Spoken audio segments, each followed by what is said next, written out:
No niin, tässä on tämmönen Mörkömersun jarrusatulan mäntien irrotus menossa.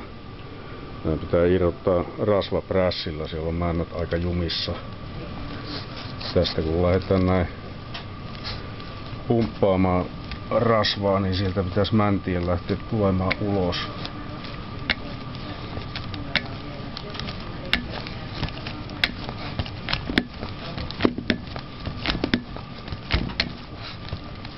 Onko missään mitään liikettä?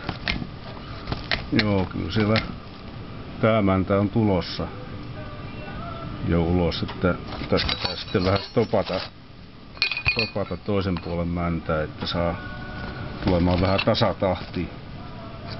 Laitetaan tämmönen stoppari tänne toiselle puolelle odottamaan, että toinen mäntä pääsee mukaan. No niin, nyt irtos jotain rasvanippakin tästä.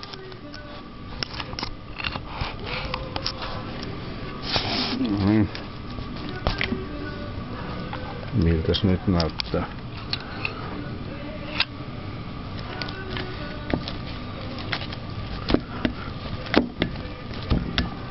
No sieltä tullaan.